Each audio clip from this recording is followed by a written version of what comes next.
আমরা আজকে রাস্তা অবরোধ করেছি, আমাদের ভোটার তালিকায় নাম বাদ দেওয়া গেছে।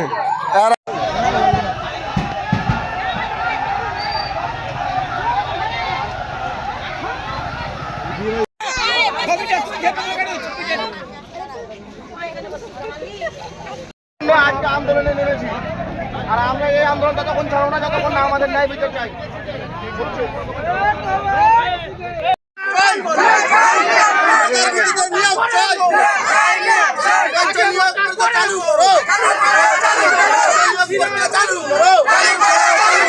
আমাদের দাবি মানতে হবে।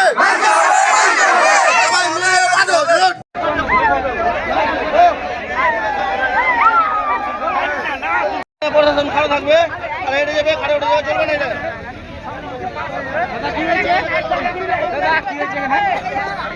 এখানে আমার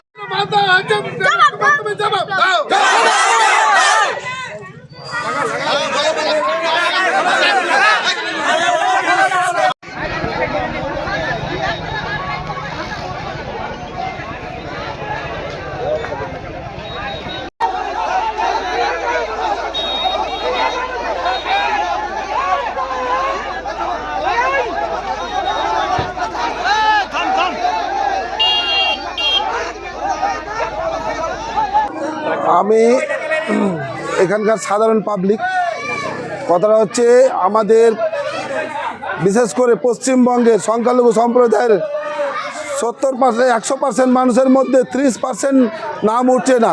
কারো বাবার উঠছে, তার ছেলের নাম নেই, কারো নিজের নাম থাকতে বউর নাম নেই, আবার ছেলের নাম নেই। তার জন্য মুসলিম সম্প্রদায় ভুক্তভোগী। বারবার লাইনে যাওয়ার পরেও কোনো কাজ হচ্ছে না, বিডিও অফিস যেও কাজ হচ্ছে না। হ্যাঁ, বিডিও অফিস ডাকছে, লিস্ট দেখছে, বিএলও বারবার ডাকছে। একটা বৃদ্ধ 80 বছরের মহিলা কি যেতে পারবে? বারবার লাইন দিতে পারবে? স্যার বলুন, যদি বলেন যে পারবে, তাহলে আমাদেরকে এক কাজ করুন, রাস্তায় ফেলুন আর আমাদেরকে শ্যুট করে দিন ডাইরেক্ট। আমরা চাইছি আমাদের পশ্চিমবঙ্গে আমরা সুরক্ষিত থাকতে। পশ্চিমবঙ্গের মুসলিমকে আজকে কত খারাপ চোখে দেখছে, আপনারা বুঝতে পারছেন। আপনাদেরকে আশা করি বোঝাতে হবে না।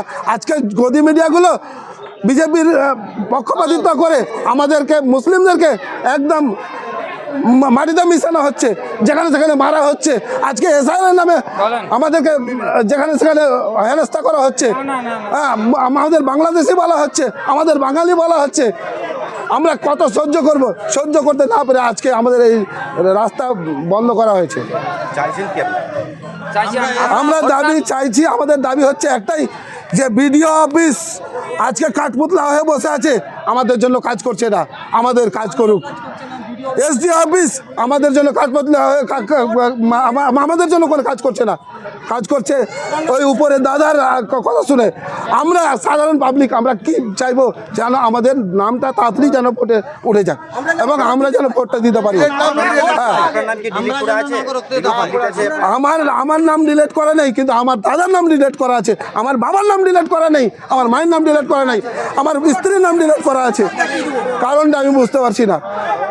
একবার বললো নির্বাচন কমিশন, আপনার যার 2002-এ ভোটার লিস্টে নাম আছে তার 2022-এ বা 23-এ কোনো ডকুমেন্টস লাগবে না।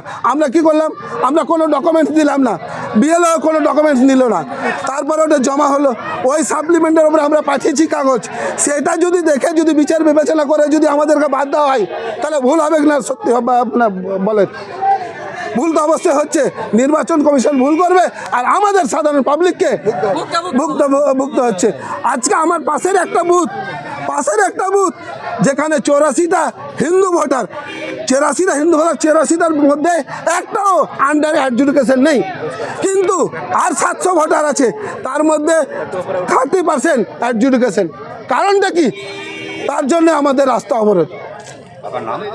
বদরুল হক। আমরা আজকে রাস্তা অবরোধ করেছি, আমাদের ভোটার তালিকায় নাম বাদ দেওয়া গেছে। এর আগে যখন লিস্ট আসে, তখন আমাদের যখন ভোটার তালিকায় নাম বাদ ছিল, তো আমাদের সবাইকে হেয়ারিংয়ে যাওয়া হয়েছিল। হেয়ারিং করার পরেও আবারও আমাদের একই ফ্যামিলির হয়তো 10টা লোক আছে একই ফ্যামিলির, তো 8 জনের নাম বাদ এসছে, 2 জনের নাম ঠিক এসছে। আর বাবার নাম ঠিক এসছে, তো আমার নাম ভুল, আমার নাম ভুল এসছে, তো ভাইয়ের নাম ঠিক, মানে এইভাবে এই সিস্টেম হয়েছে।